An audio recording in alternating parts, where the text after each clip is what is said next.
confirm in the comments. It's not that much effort, right? You can get tremendous results without spending hours studying, without going through grammar books, without preparing for exams, without setting hours aside to improve your English, right? You just need a little bit of time each day with focused practice. And that's what we're going to talk about today, right?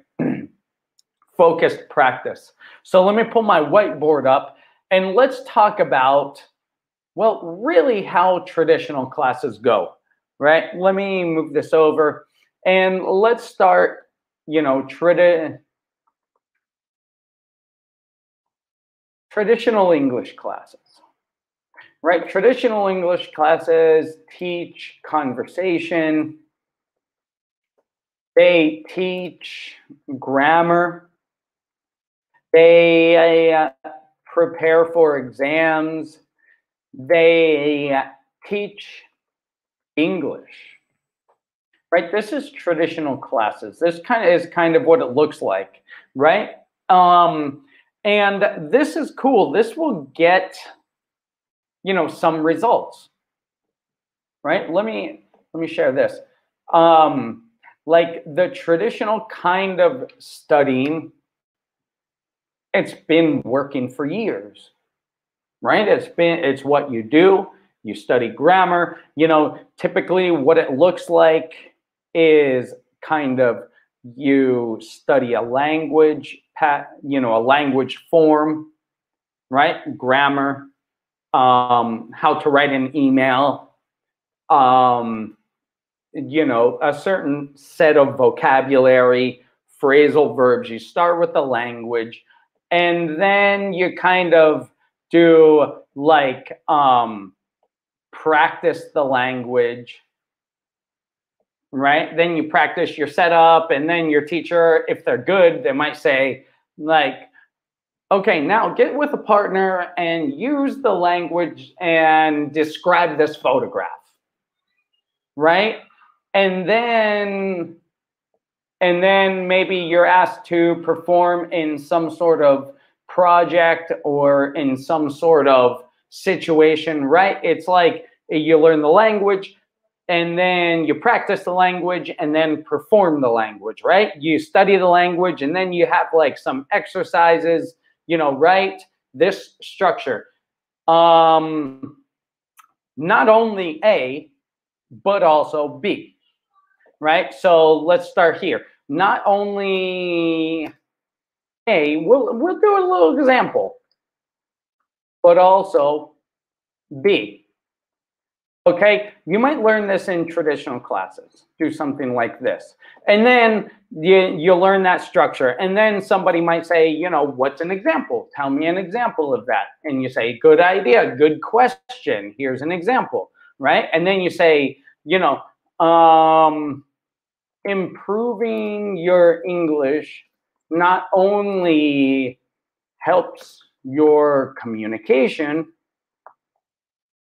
but also increases your confidence,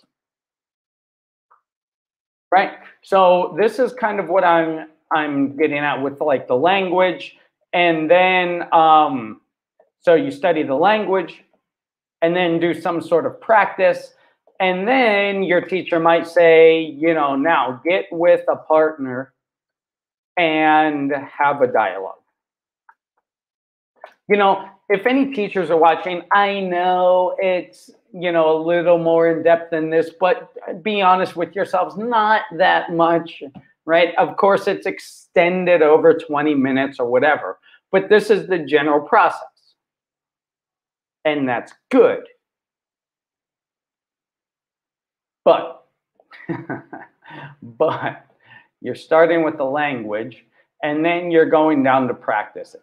And the problem is then when you leave the classroom, you kind of forget everything. You're given the tools, Like these are the tools. If you have in mind tools, they're giving you the tools, the hammer, the wrench, the pliers, but you're not taught how to use them, right? You're starting with the language, and that's what's so different. Let me clear this. That's what's so different about what I do, because I don't really start with the language. The ego method doesn't start with the language, and I think that's where the breakdown really happens. Start with you. That goes a lot farther. Start with you. And what you want, right? And here's the problem. Here's the problem. Not many people know what they want. Not many people know what they want. And you might be saying, I want to be fluent. To which I would say to you, exactly my point. Like, I want to be fluent is not a goal, right? I want to be fluent is not a goal. I want to be able to smash this job interview and answer all of the questions naturally and comfortably. That, by the way, Roberto, how did your job interview go? You see, this is what we're talking about. Start with, and I hope you're taking notes here, right? Start with a specific goal. This is the breakdown of most English classes. They start with the English and teach that, and then try to fit that language into your brain so you can use it usually on an exam, which if you followed me for any number of classes, you know how much I hate English exams. You know, I hate them as a standard. I don't like preparing for them. You know, if there's anything that I like about preparing for exams, it does give a specific goal. It does give a specific target. What's up, Zora? It does give a specific target, right? I have an exam on July 15th, and I need this score. That's about the best thing that I can say about English exams, right? They are fake. They are contrived, forced language situations that are not realistic or based in reality. That's how I feel about English exams, right? You don't start with the exam. You don't start with the language. You start with your goal, right? So let's take a look at here, right? You start with your goal. And let's use this because the goal is your result, right? What do you want to be able to do? I talked about this in last week's masterclass, right? What do you want to be able to do? Not, I want to be fluent. I want to speak like a native speaker. No. What do you want to be able to do? What does it mean to speak like a native speaker, right? I want to tell engaging stories. I want to be able to have a conversation without being nervous. I want to be able to explain what I do without fighting with the language. You know, something like that, something a little more specific, right? I want to be able to sell to clients in English. I want to be able to serve clients in English. You know, these are results. And then you start there and then you work backwards, right? But you're here. You know, I want to be able to draw with my trackpad, for example. Then I'd practice, you know. But then you see your result. You see your result as You've already done it, right? And then you go back and say, how did I do it?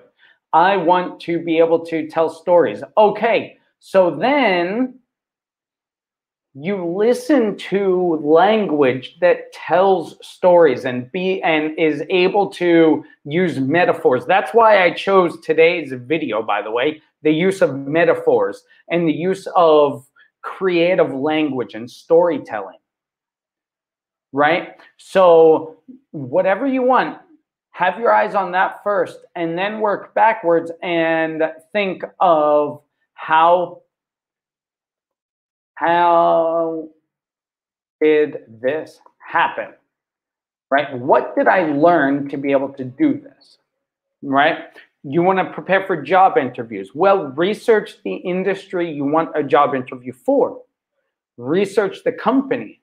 You want to be able to talk to that company about the position you're going for, right? What will you have to be able to do? What did people do before you? How long has this company been in business? Who do they serve? What do they do, right? These are all questions to ask yourself. So then the focus isn't on the English. Oh, did I use past perfect or present perfect or past simple, right? Did I make a mistake? Did I make a grammar mistake? Who cares? I get on fire when I talk about